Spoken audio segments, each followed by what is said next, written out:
ẹni tí òótọ́ máa ń fi gbogbo ara jáde lẹ́nu ẹ̀ kò lè lọ́rẹ̀ẹ́ o ọ̀tá máa yapa. Papariano, you can bear me witness on this.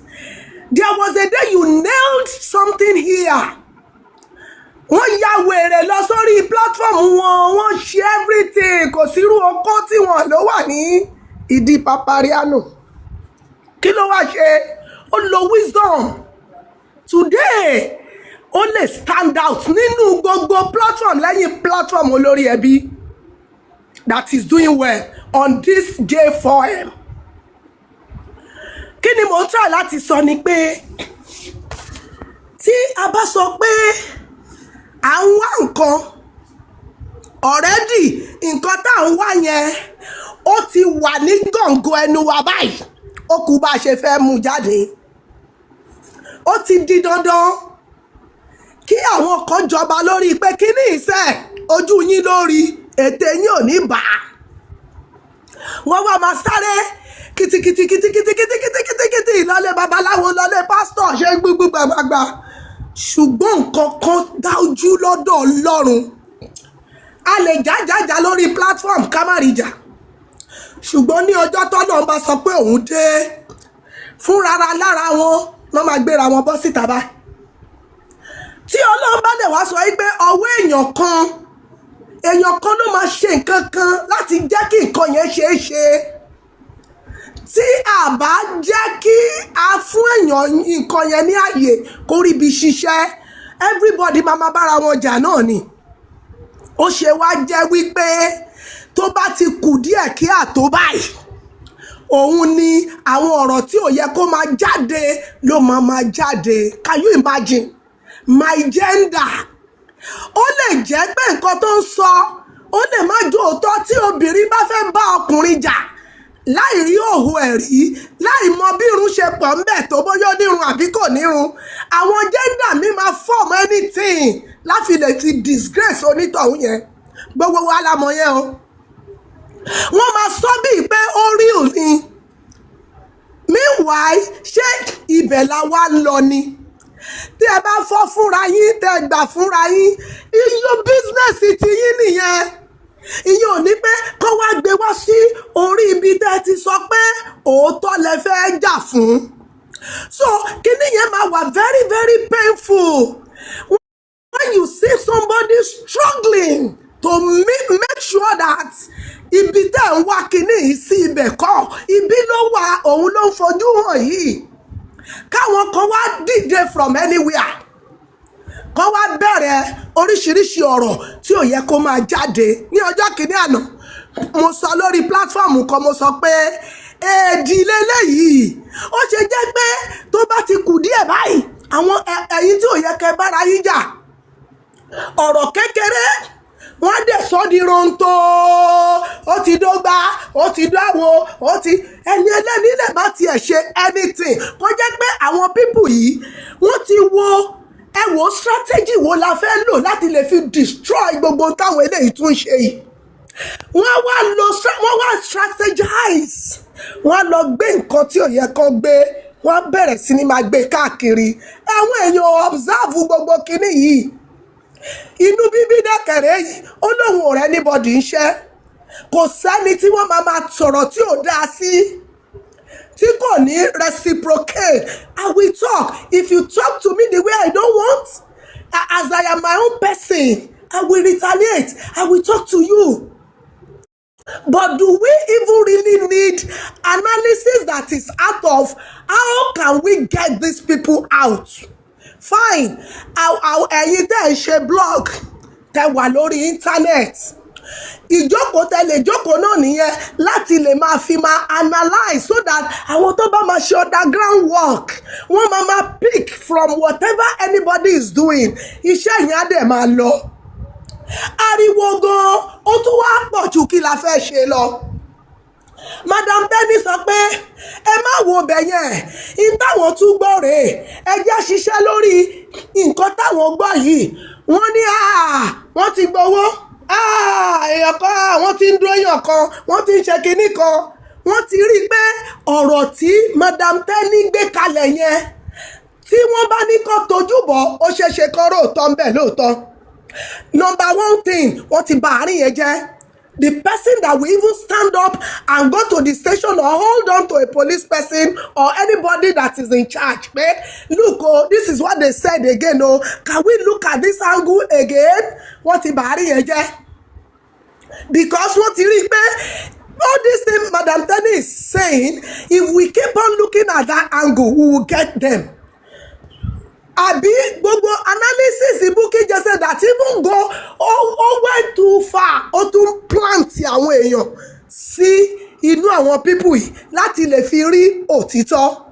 Ó náwó ó ná gbogbo ó náwó náà àsìkò ẹ̀ ó jókòó ìdí tá lórí internet ó sọ̀rọ̀ gbogbo ìtọ́ gbẹ lẹ́nu ṣóun ló bímọ ni gbogbo èyí tẹ̀ sọ̀rọ̀ ṣé àwa la bí ọmọ yìí ni ṣebí kírú ẹ̀ má bàa máa ṣẹlẹ̀ mọ́ àmẹ́ni tó tún lè kàn lọ́la òun ló jẹ́ kí gbogbo yín kẹ́ máa dìde báyìí. Ó ṣe wá jẹ́ wípé ète obìnrin I'm a woman but I know my gender very well. Àwọn gender mi tí wọn ò bá fẹ́ kí nǹkan ṣeé ṣe in tó máa gbé síwájú ọkùnrin Ọlọ́run ló lè yọ ọkùnrin yẹn nínú kéèsì yẹn. Tí wọ́n bá rẹ́dì láti bá àyàn jà tí obìnrin bá rẹ́dì láti bá àyàn jà kò sí tí kò lè lò. Wọn ò ní rántí pé àwọn náà bí ọmọ. Wọn ò ní rántí pé nǹkan tó wọ́n ń ṣe yìí ní ọjọ́ iwájú kí ló lè backfire fún àwọn. A wá máa dùn ẹni tó ń sọ òótọ́ ọ̀rọ̀ wípé wọ́n ní wọ́n ti ṣe lẹ́yìn wo bẹ̀yẹ mọ́ ẹgbẹ́ ilẹ̀ ẹ wá ń bára yín jà. Wọ́n ní òkè Wùmí ni awọ́ ẹ̀ ni wọ́n bá ń bẹ́ ìgbà tẹ́ máa ṣe analysis yìí kò sẹ́ni tó nẹ̀lé ẹ̀ pé how are they going to apprehend this lady. Kò sẹ́ni tó wo sáìdì yẹn tó bá ti lè gbèrú àwọn tọ́pìkì bẹ́ẹ̀ yẹn wá má kàn rí pé àwọn èèyàn bẹ̀rẹ̀ sí ní bára wọn jà ní ṣẹ́rí. A lot of people ló wà ní under comment section tí ò tiẹ̀ tún wá comment.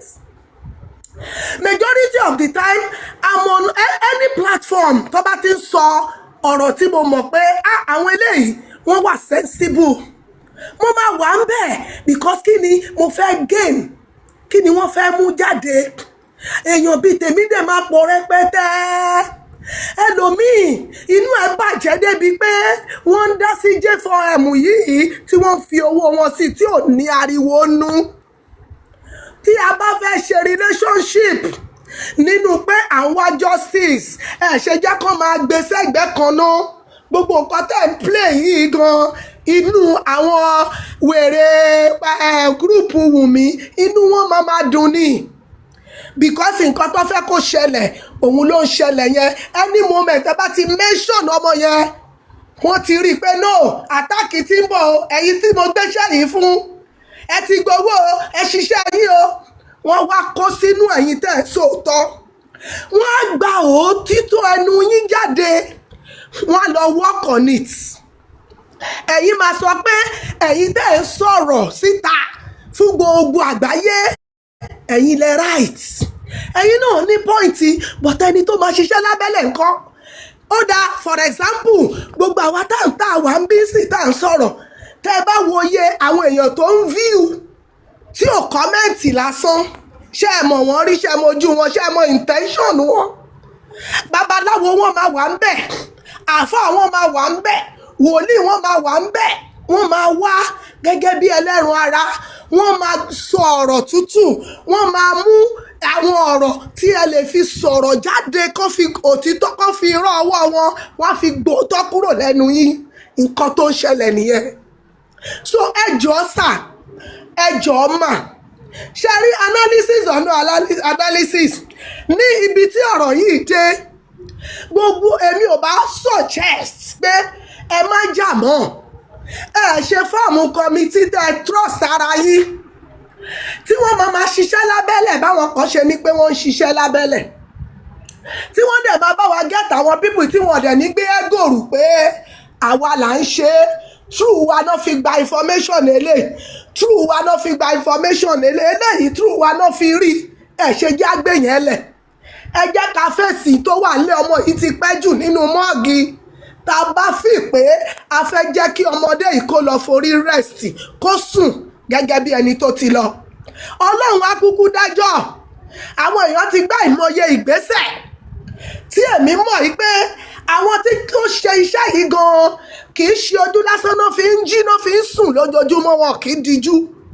tí wọ́n bá dẹ̀ ń dijú ìbànújẹ́ náà ń bá sùn ìbànújẹ́ náà ń bá jí àwa máa wò ó pé wọ́n ti jẹ lọ wọ́n jẹ lọ bí kankan ọlọ́run sì ń ṣiṣẹ́ ní ọ̀dọ̀ tiwa amòye ìgbà tá a ti bọ́ra sí òòlì ìtẹ́lẹ́wà lóríta mẹ́ta àṣírí iṣẹ́ rí tí ọlọ́run bá fẹ́ ṣe nǹkan kò ní ṣe nígbà tẹ́ ẹ̀ ń pariwo ìgbà tẹ́ máa ti gbàgbéra ọlọ́run máa bẹ̀rẹ̀ iṣẹ́ títí ẹ̀ tá a bá la jàjàjàjàjàjàjàjà at the end of the day tó lọ ń bá ní èèyàn kan nínú gbogbo yín tẹ́ ń gbìyànjú yìí ẹ̀ ń lo dátà yín ẹ̀ ń lo gbogbo ẹ̀ mọye tẹ́ ti ná sí kinní yìí ni àti tẹ́lí yìí gọ́gọ́gọ́gọ́ ṣé wọ́n lè káùntì iye tí wọ́n ti ná yípa wọn ra dátà wọn tún sí nàìjíríà àwa tá a wà ń bí ability wa lórí kinní ṣó tó ti tàwọn tó wà ní òtútù yẹn ni everybody yìí ẹ máa bọ́ síta nínú òtútù nínú gbogbo ẹ máa analyse ṣẹ́yìn lẹ bímọ ṣebí kó má bàa kan ẹbí wa àtàwọn ọmọ wa àti pé kílùú wa lè dáa ẹ̀yin tẹ́ wà lọ́hùn náà ẹ fẹ́ máa wálé bó ṣe wù yín ṣebí torí ẹ̀ lẹ ṣe ń ja ìjà yìí ní ọkàn tèmi o bẹ́ẹ̀mi ṣe rí áńgù tèmi fi rí pé àwọn aráàlú òyìnbó ń dá sí òun lèmi ń sọ yìí o because àìmọye èèyàn tó ti kú lẹ́yìn Mohbad nílùú yìí o tó ń wá justice ibi làwà títí ọmọ bàbá mi ṣe celebrity ni kì í ṣe celebrity ṣùgbọ́n gbà tó lóun máa ṣèdájọ́ ńkọ́ wọ́n tètè dá ẹjọ́ yẹn wọn ò kúkú mọ̀ ọ̀yàn ṣùgbọ́n lọ́run dìde ariwo tí wọn ò tó tí kò tó eléyìí but ní agbára ọlọ́run èmi fẹ́ situation tó jẹ́ pé bóyá kẹ́ ẹ gbé gbogbo àbúrà ẹni à ń ṣépè à ń ṣe gbogbo ẹ̀ bóyá kẹ́ ẹ bá tì kẹ́ bá tiẹ̀ sọ ń pa wọ́n bú mi wọ́n nà mí kò sí ẹni tó bá ń sòótọ́ tí ò ní rí àtáàkì o wọ́n máa àtáàkì onítọ̀hún wọ́n máa bá pò orúkọ tí ò jẹ́ wọ́n máa sọ ṣé wọ́n sọ pé àǹtí tẹ́ni bá kọ́ ní fúru ẹ ṣe rí ni àǹtí tẹ́ni táwọn wà ń bí báyìí sìn ṣé wọn ò sọ fún wọn pé báyìí ló ṣe rí ẹni tí ò bá àǹtí yẹn sọ̀rọ̀ rí ṣé wọn ò sọ pé òun ló ń do kí ni wọn ò tí ì sọ ó yẹ kẹ́ wá fura wípé àwọn ẹni yìí ó ṣe jẹ́ pé gbà tí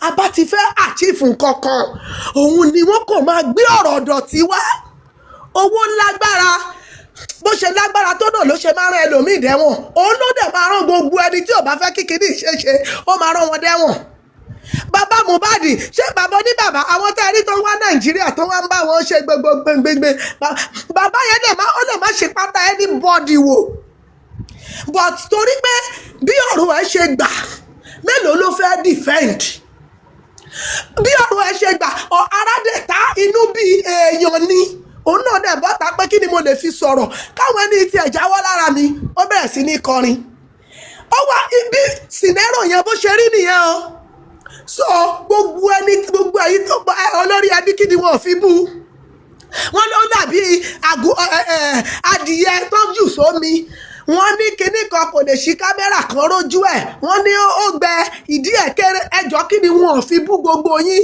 Papariano nìkan ló ya wèrè sẹ́nìbọ̀dì lọ́rùn ìwọ bú mi èmi gan ní tí mo lè fi bú ẹ kò sí táwọn àti Confuse tí wọn ò fi búra wọn òun náà tún gbé síbi tó gbórí ẹran sí lórí ẹ̀ tó gbé bọ́dì ẹran sí lára yìí ó dá ṣé kìí ṣe pé abuse náà ni meanwhile oníkálukú angle tá a fi rí bàtà ẹ òun lóníkálukú fi analyse ẹ èmi ò bá ní you guys should just take the heart of God ẹ pera yín together ẹ̀yin tẹ́ bá lè ṣe é tí ẹ mọ̀ yí pé truly justice yìí gangan òun lẹ̀ ń wá èmi rí justice yìí pé àwọn tó ń wá gangan mo lè mention orúkọ àwọn tó jẹ́ pé wọ́n gbé dání gidi tó dẹ̀ wá justice tó fẹ́ kíkiní ṣe kí àṣírí èṣù kó tú I can count on them.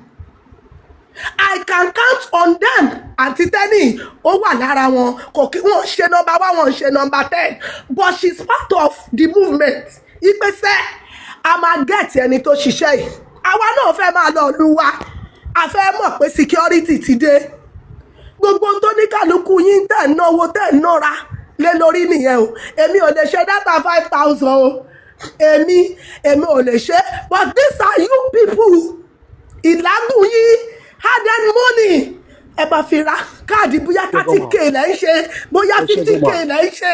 On top of ẹ tún máa wá receive assaults, a lot of dirty talks. You guys let us speak. Let us speak. Ẹ jọ̀ọ́ sà, ẹ dákun, mo fi ìkúnlẹ̀ abiyamọ mi fi bẹ̀ gbogbo yín, gbogbo àwọn odò mi ó tọ́ bọ̀ mí dì distractions ni o, distraction ni. Mr. Yomi náà èèyàn ni o, bẹ́ẹ̀ bá fi nǹkan bú ọkùnrin ni ọ̀gá ní lóòótọ́ òun ti bá yín sùn because kò fẹ́ kí wọ́n ọ̀rọ̀ ṣe mọ́ òun lára. Tẹ́ bá fẹ́ settle àwọn nǹkan tó jọ báyìí, èmi ń sọ jẹ́ it's my opinion. You guys can just pick yourselves and be the ones you trusted and know how you come and analyze whatever you got on the platform, because from what you were talking about is what they were using. They modify it, they utilize it, they make it up, and they back them up with money to go and carry out, whatever. And this is the person tó ń sọ pé ibi lòun ti dé, ọ̀hún lòun ti lọ. Ọ̀rọ̀ ọmọ yìí Mr. Yomi, sorry o, mi ò bá kí wọn o, but I will still say that bí èèyàn bá fẹ́ ṣe òtítọ́, ó máa ń difficult. Ẹ wo VDM, ẹ wo gbàǹkó tó ń lò, ṣé wọn ò béèrè pé owó wa tó wà nínú NGO tó ló ṣí iye báyìí mà la bá ń bẹ̀, ṣe mọ̀ pé tí ẹ̀yẹ òun ó ṣe access. Tẹ́ bá fi $1 sí, ẹ máa rówó yín bẹ̀. VDM is not Mr. Yomi. Private kini ni Mr. Yomi ń ṣe. But VDM ó fẹ́ ṣe pé I am using it because I'm getting this thing because of the suffering Nigerians. Mr. Yomi on his angle, he may not even gain anything. But ó máa gain the ground pé if anybody have this kind of problem, they can always come to me. Okay, this person, no, Oriyomi Hamzat, all they were doing is to make sure that atrocities all reduce ní Nigeria. And if you look at it very well, àwọn tí wọ́n ti rí bí achieve kìíní yẹn, wọ́n rí ṣe. Ẹjọ́ ẹ̀yin náà ẹjọ́ ẹ ṣe ayé lójú ṣọwọ́ mi. Aunty Tenny, I love you so much from Yoruba Nation. I've been following you. You may not know me, and I don't even think we may know. Àmọ́dẹ̀lẹ̀ jẹ́ ní tẹ́ máa mọ̀. Ṣọ́tí yé yín. So, but at the same time, àgbà máa ń gbà ní. Tó bá bá ti rí wọn, tó bá ti ń sọ̀rọ̀ tí ò ṣe kinní kan, ẹ̀yin bẹ́ẹ̀ ṣe rọra dákẹ́ látijọ́ yẹn, ẹ rọra mute, ẹ rọra máa wò wọ́n from view. Ijó ta ní kọ́ máa jó yẹn. Ṣé ẹ mọ̀ wípé jójó yẹn wá tún jó padà wá bá ẹ̀yin tẹ̀ dákẹ́? Bẹ́ẹ̀ mi ṣe rí ọ̀rọ̀ yìí nìyẹn o. Ọ̀pọ̀lọpọ̀ ló ti silent lórí mátà yìí. They silent because they want to see pé àwọn gan lẹ tún padà bọ̀ wá bá. So ẹ jẹ́ kí anybody máa rántí tó bá ti bẹ̀rẹ̀ bẹ́ẹ̀ yẹn ó yẹ kẹ́ máa fura wípé àwọn eléyìí wọ́n plant wọn sí wa ni.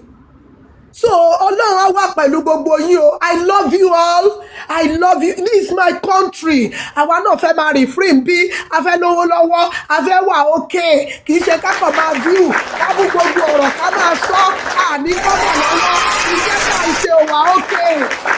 Alátàrà gbọ́dọ̀ ń bá káàkiri ń bí ẹ̀yin tẹ́ wá ní owó, tẹ́ tún ní platform tó large, tẹ́ ní ohun, tẹ́ fi lè fi gbà wá sílẹ̀. Ẹjọ́ ẹ bá jà o. Ẹ bá jà o, mo sọ ẹkún sínú ibi tí mo jókòó sí ibi because ó dùn mí. Ẹ̀yin tẹ́ ní ẹnu tẹ́ lè fi jà fún wa. Ẹ̀yin tẹ́ ní owó lọ́wọ́ tẹ́ lè fi support dream àwa tá a tó yín. Ẹ má jà mọ́. Ẹjọ́, I am begging, you people should not fight again.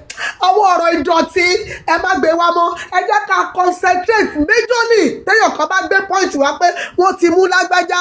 Okay, what is the way out? Ẹ jẹ́ speak little on it and move ahead. Ọlọ́run fún yín ṣe o. Aunty Teddy, please, you are a big sister in this movement. BJ is a big sister in this movement.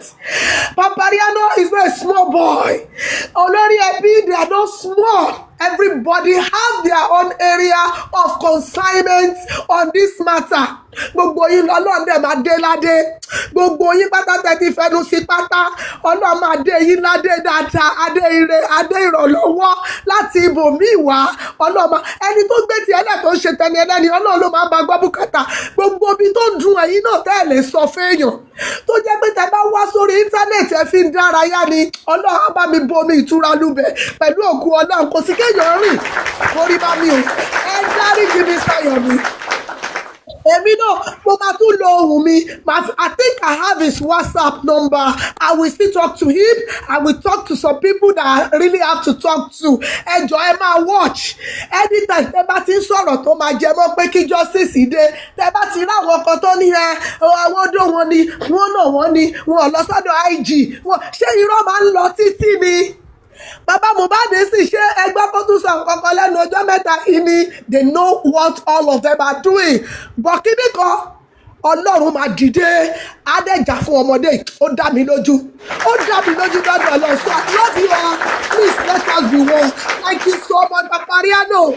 Bí wèrè Papariano ṣe tó ó tún máa ń gift aláàánú ni Papariano yìí ọ̀rọ̀ ẹnu ẹ̀ ò dáa. Tóbìnrin bá wo ọ̀rọ̀ ẹnu ẹ̀ kò lè déètì ẹ̀. Obìnrin tí ò bá kí ń ṣe aláwàdà kò lè déètì Papariano because ó máa bú ẹ títí iye irun tó wà lókù ẹ ó máa kà jáde. That's Papariano for you. He's a lovely guy. He jokes, he laughs with everybody, but ó máa jẹ́ kó yí ẹ pé wèrè tó wà lórí ẹyẹ o ní nǹkan kan o squishy sẹ́mi mu ó kọjá igbó. Papariano will let you know. Ó dẹ̀ máa sòótọ́ ó máa lé ní òótọ́ kẹ̀dẹ̀rí yẹn. Gbogbo ẹni tó bá ti wà tí ò bá ti fẹ́ kí òótọ́ kó dúró sí ara òun báyìí kò lè ṣàṣeyọrí. Ẹ jọ̀ọ́ ẹ máa gba òótọ́ láyè.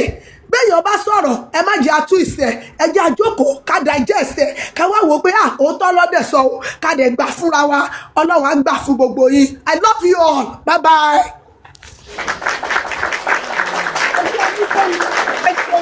God bless you.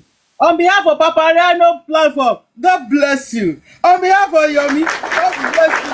On behalf of Oro Iku, God bless you. On behalf of God bless you. People on behalf of the underground, God bless you. On behalf of God bless you. Thank you. You are loved. Come.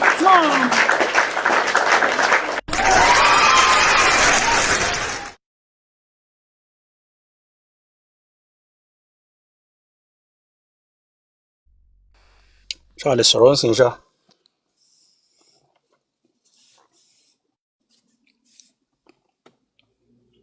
Can we come in now, Papariano?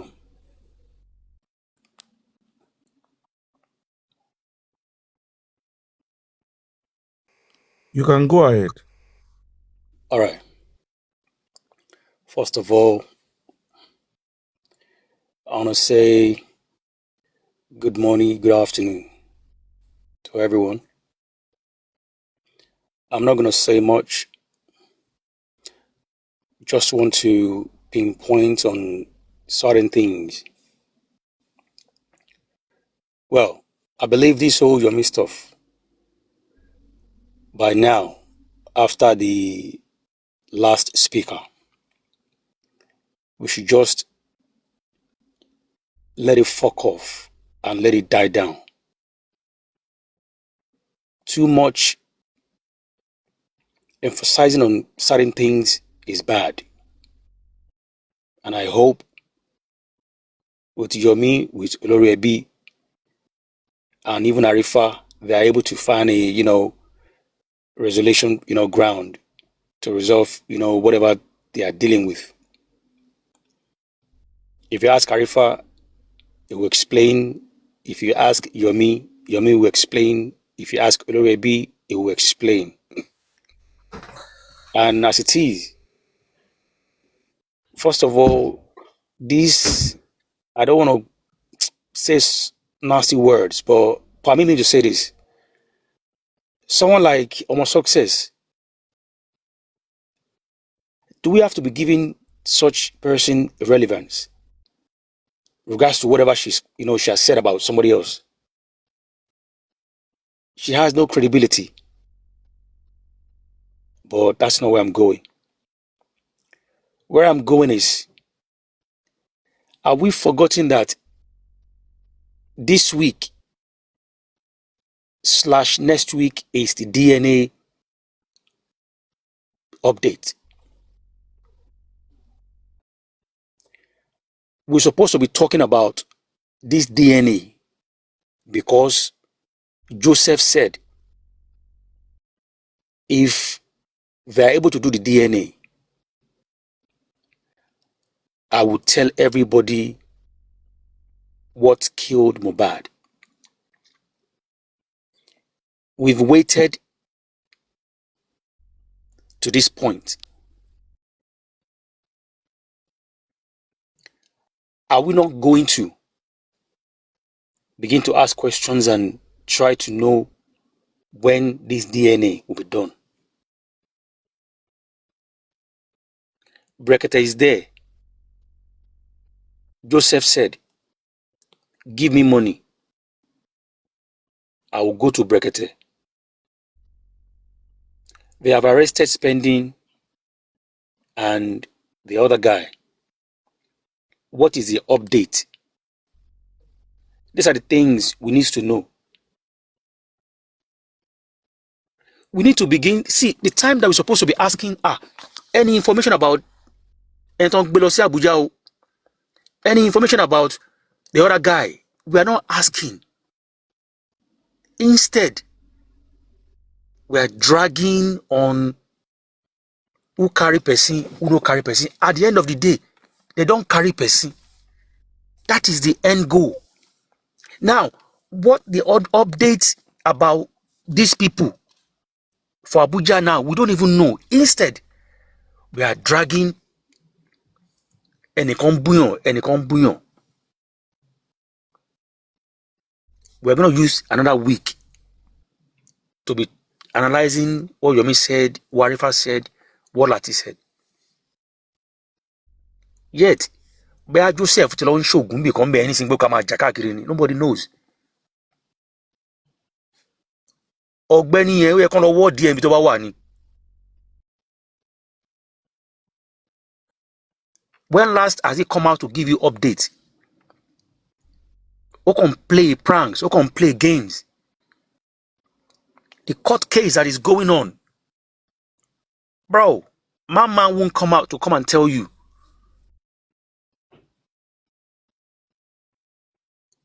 But if we keep coming to be dragging each other about other issues, ẹ jọ̀ọ́, bàbá yẹn ní pé tán bá ṣe DNA, òun á sọ bọ́n ṣe pa bọ̀bọ́ yẹn.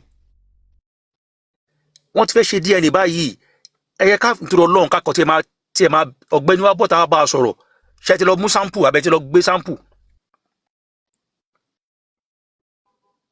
Ká fẹ́ mọ ibi tó fẹ́ sá lọ. Ká fẹ́ mọ, okay, let us hear another story from Joseph right now. Eléníyàn, ìbúlẹ̀ ti lọ gba sample báyìí. Wọ́n ní pé lọ́ọ̀yà yìí ń sá lọ. Wọ́n ní ẹni lọ́ọ̀yà mọ́. Your son is resigning from the DNA. And we are not even concerned to be asking, okay, ṣé wọ́n ti gba son mi, àbọ̀ ti gba lọ́ọ̀yà mi tó máa bá wọn ṣe sample yẹn. They can't go, they send èṣù jáde, èṣù ọ̀dàrà kó máa kọ scatter everywhere. Wọ́n ti lọ send àwọn àjòyún kó máa wọnú everybody, kẹ́ máa jà káàkiri.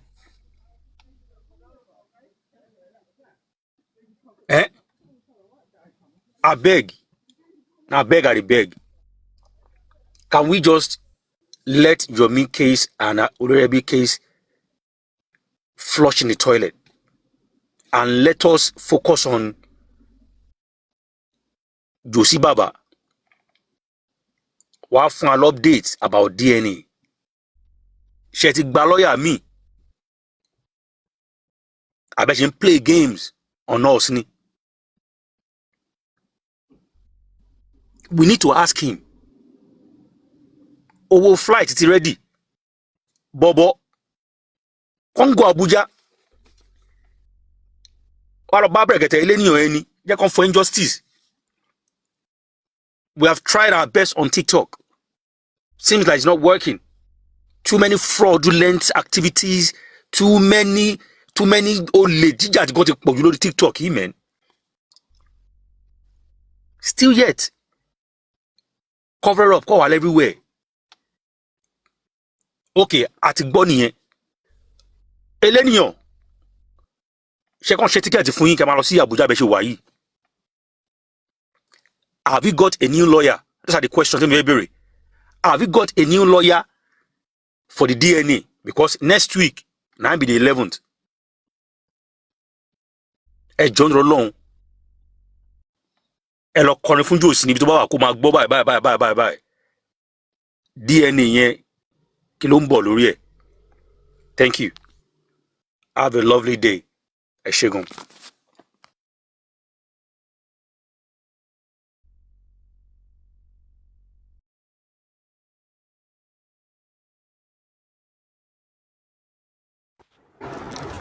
Hello sir, Sherry, lórí nǹkan tẹ́ sọ yẹn, I love what you just, the way you spoke now.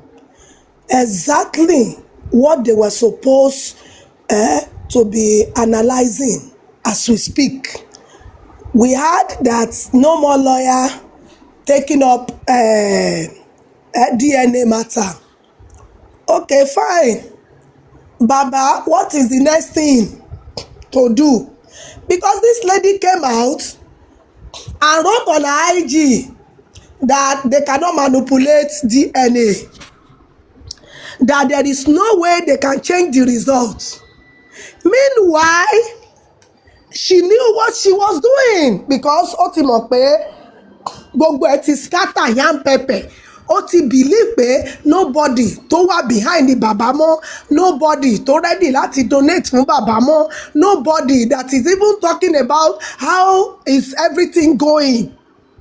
Èmi ò bá ní pé tó bá yẹ pé àwọn tí wọ́n wà pẹ̀lú wọn tẹ́lẹ̀ náà wọ́n sì wà on it kí wọ́n revisit matter bàbá. Each talk tó jẹ́ pé ó máa ń wà pẹ̀lú bàbá òun ló máa ń bá wọn set camera ṣe gbogbo kinní yẹn. Wọ́n ti fi ọ̀rọ̀ wọ́n ti fi move ọmọkùnrin yẹn bóyá ló máa lè come forward anymore. Tó bá lè bá sọ tó bá sì lè jáde síta kó wà on baba side bóyá a máa gbọ́ mọ́ about it. That's the only guy tí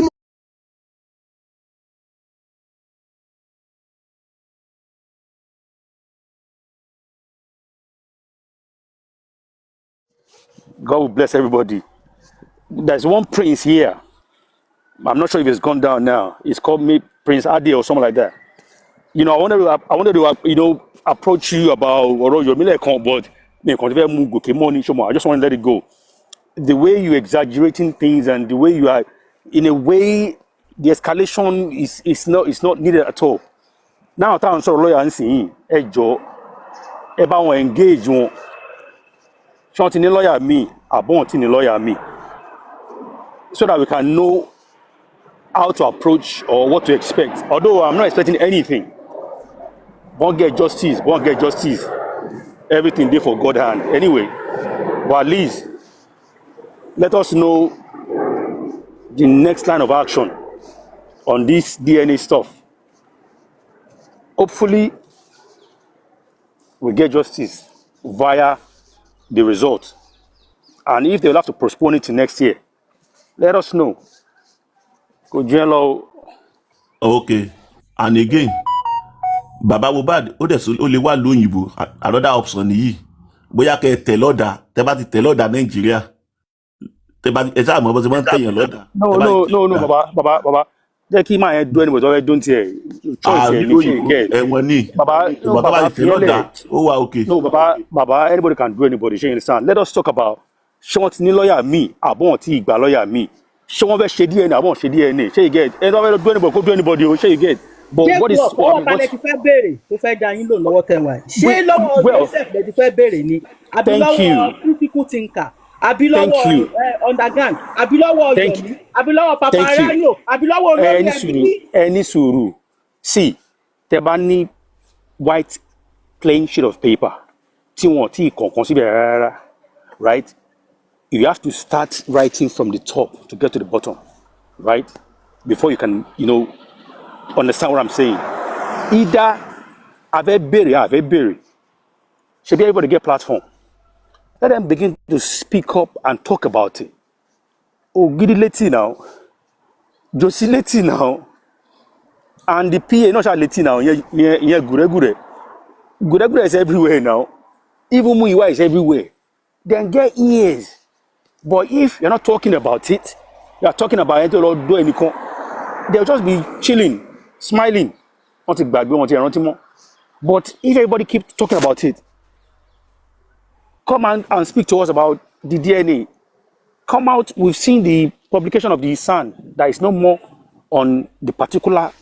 DNA case anymore ṣé wọ́n ti ní lawyer mi lórí ẹ̀ if we begin to talk about it the energy we are using to talk about wọ́n ti fẹ́ gbáyọ̀ mi létí wọ́n ti fẹ́ gbá let's invest that energy the same energy into this particular DNA saga tó ń bọ̀ lọ́nà yìí do you understand we don't have to speak about it even when come down let's talk about it let's speak up about it you never know Josile won't poke you again down low or let me come out and address people but ẹ bá sọ̀rọ̀ lórí ẹ̀ everybody wà lọ́yọ̀ nìyẹn o but ẹ wo ẹ kí mi bọ́ọ̀lù báyìí náà àbọ̀rọ̀ máa sọ̀rọ̀ jù ń gbà mí gan ọ̀hún fún mi sáláì lórí ẹ̀ so let me just calm down ṣá.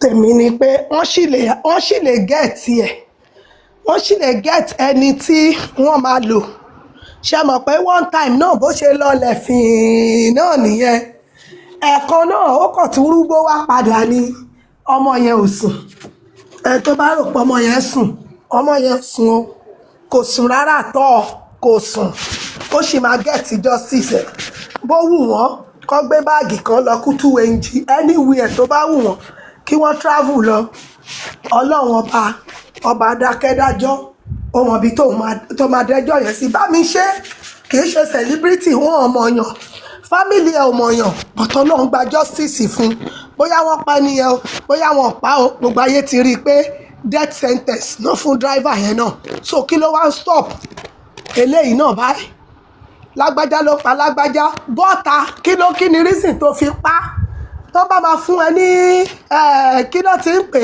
tó bá máa pardon ẹ wọ́n pardon ẹ kọ́ dẹ̀ pardon ẹ ó pààyàn ni wọ́n máa pa ẹ kí ló wá burú nínú yẹn tí gbogbo ayé wá fa wàhálà tó wá ń bára wọn jà lórí nǹkan tí ó kànyàn lọ́wọ́ tí ó kànyàn lẹ́sẹ̀ ẹ tún ní kán gbẹ́nu dákẹ́ kó tún mú ọmọ ẹlòmíì náà kó tún pa bẹ́ẹ̀ mo dẹ̀ bìlí pé irú mátà yìí tó bá jẹ́ pé ọkùnrin ni ó wà nínú ilé pẹ̀lú ìyàwó ẹ̀ náà ní ìyàwó ẹ̀ ní nǹkan báyìí ṣe ọkùnrin yẹn máa ti wà lẹ́wọ̀n láti 2023 yẹn ọkọ inú ilé náà máa kọ́kọ́ mú tó máa ṣá mẹ́wọ̀n but lórí eléyìí wọ́n ní widow ni ọmọdé ni kinní kan ni a dẹ̀ ń rí several àwọn tírú ẹ̀ ń ṣẹlẹ̀ sí náà tó jẹ́ pé gbogbo àwọn tó wà nínú ilé àwọn ni wọ́n máa kọ́kọ́ máa ṣá mẹ́wọ̀n irú eléyìí ó sú èmi o ó sú mi wà láàyè mi ò ríru eléyìí rí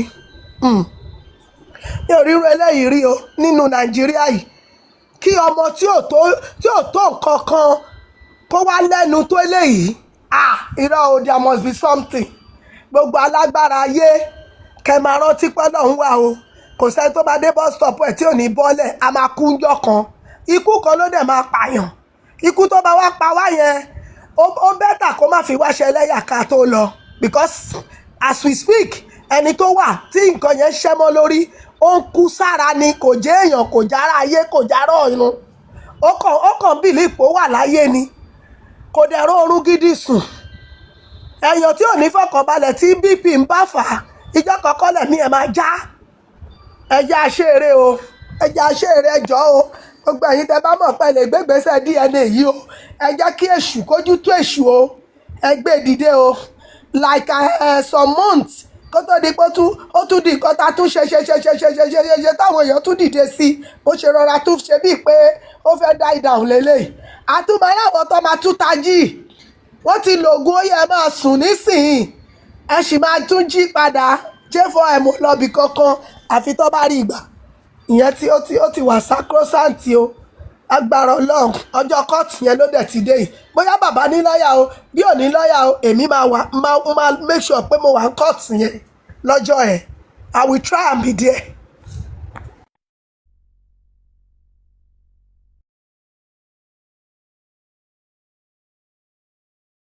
Or go anywhere and people will be chasing them and be hunting them down. So you understand what I'm saying? So you have to put all of these things into consideration before you call for it.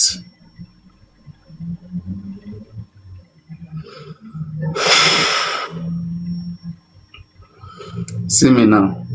I said, make her sit down. I wanted to wait, make her turn this one. Now on this one, I wanted to sleep. Oh. I was thinking,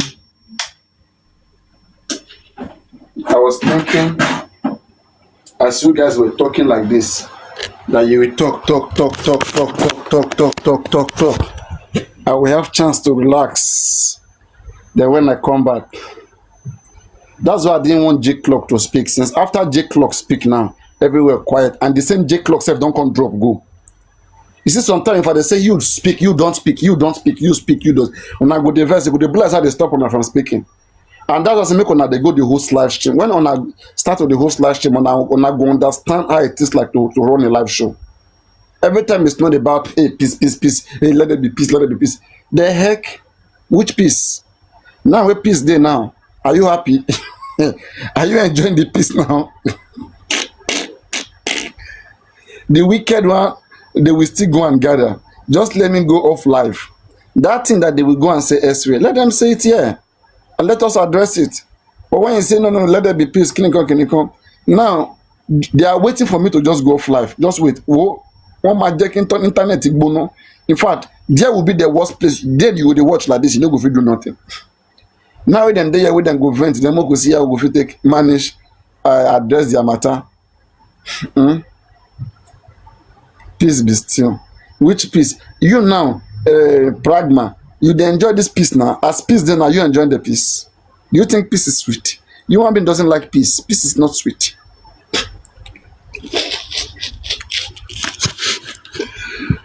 No, say, if they say let there be peace in the forest between the wild animal, if they say let there be peace, now lion go suffer pass now.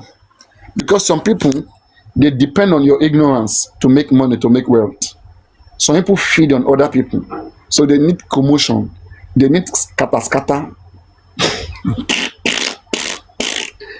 Ẹlòmíì oúnjẹ tí wọ́n mọ̀ jẹ nìyẹn.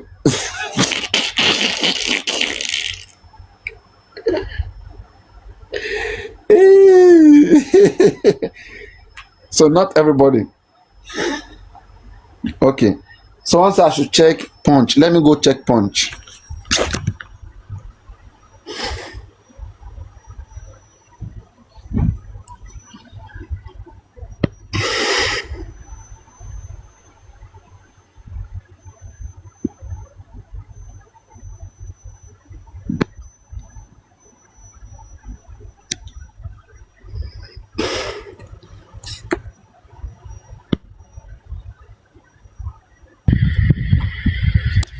Imagine, and they allow him, and they allow her to be there insulting Yomi, right?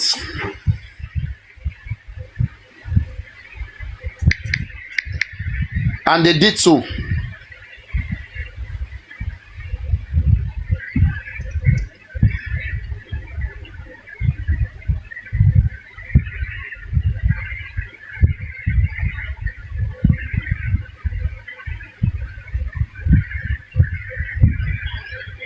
I don't think that is correct.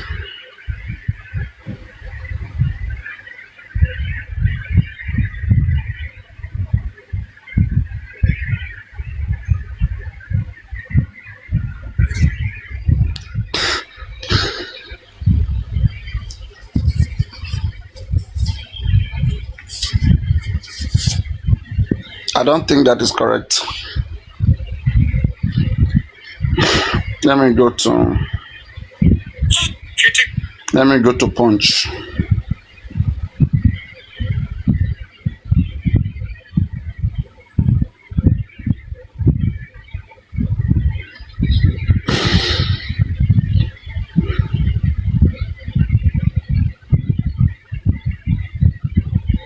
I am going to check Olori Ebi, but I will not blame Olori Ebi for doing anything as well.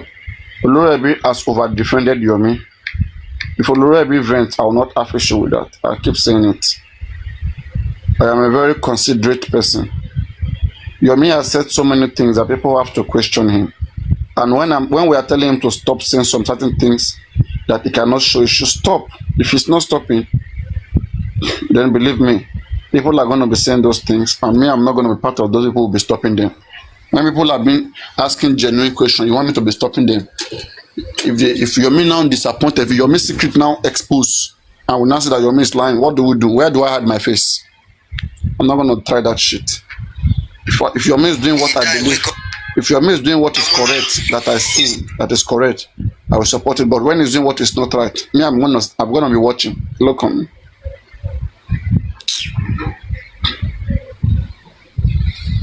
I want to check Punch.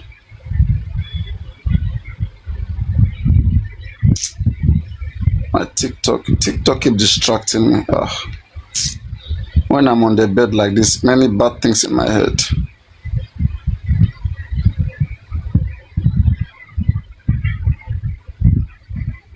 What is the heading? What is the heading?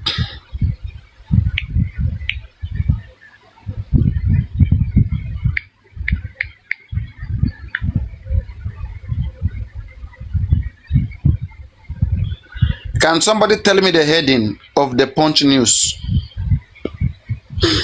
Tell you what? The heading now, the heading of the Punch News. They say I should go and check Punch News. What is the heading?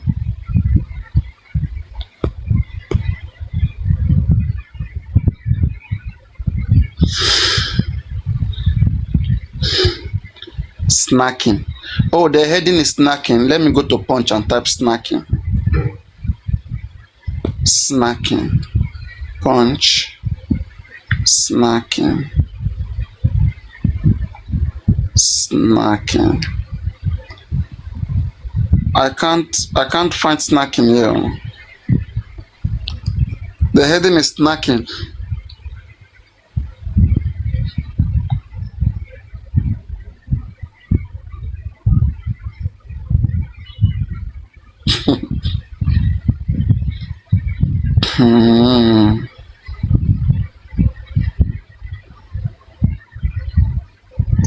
Can somebody tell me the heading? What is the heading, please?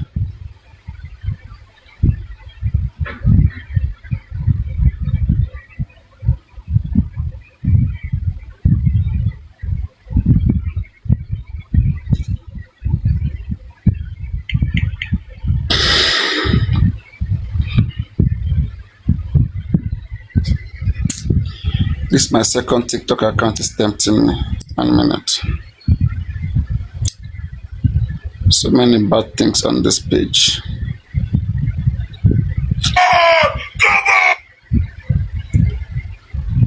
Goodbye.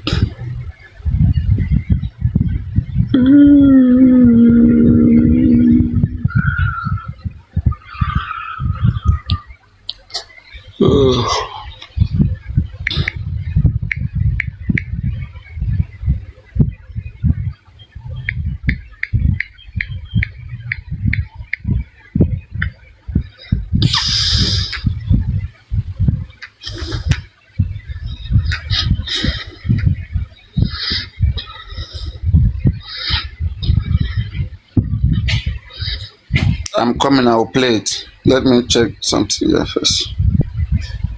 But that guy, when I told you, I didn't play everything. Island Queen, I'm gonna play it, everything.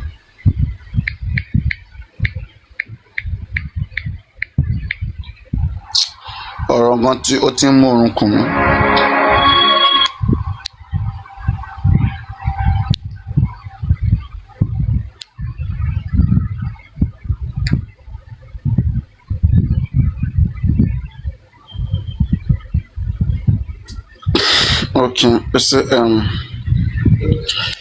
It's a press statement by Omo Aloba. You see, so now they call Omo Aloba, right? I will not blame them because Baba Mohbad is the first person to be called Omo Aloba. When I see Baba Mohbad call addressing Wunmi as Omo Aloba, what can I say? He said, let me read the message for you guys. He said, it has become necessary to address the sustained harassment, intimidation, and reckless misinformation and campaign of calumny being waged against me by one Yomi Fabi, a self-acclaimed filmmaker and unsolicited activists whose obsession with my name and family has become both disturbing and dangerous. This is because all his allegations have been neutralized by the verdict of a court of competent jurisdiction, which cleared me of having hands in the death of my husband. Therefore, all these unfounded allegations are not only baseless, but contempt of court. Yes, and I will write all these things. But contempt of court. The record before the court, based on the evidence of two eminently qualified pathologists, showed that my husband had no broken neck, no any injury at all, apart from a small laceration around the elbow. Unfortunately, for some time now, this Fabi has displayed a pattern of behavior that can best be described as deliberate falsehood and self-serving, using my tragedy and my husband's death as tools for cheap publicity and personal relevance. His so-called activism has long crossed into the realm of cyberbullying, defamation, and criminal harassment. He has publicly boasted that he will show the world that I know that something is fishy about my husband's death, without any verifiable evidence to show the police and other security and intelligence agencies in this regard. Yet, that he will ensure I am arrested and prosecuted. Statements that are highly irresponsible and raise ethical red flags about the nature of his involvement. His words and actions suggest a desperate bid to insert himself into law enforcement matters far beyond his authority. If he has any at all the while trying to paint himself as a fighter for justice. Even more appalling are his recent comments indicating that he is attempting to track my home address and my child's school. This is not activism.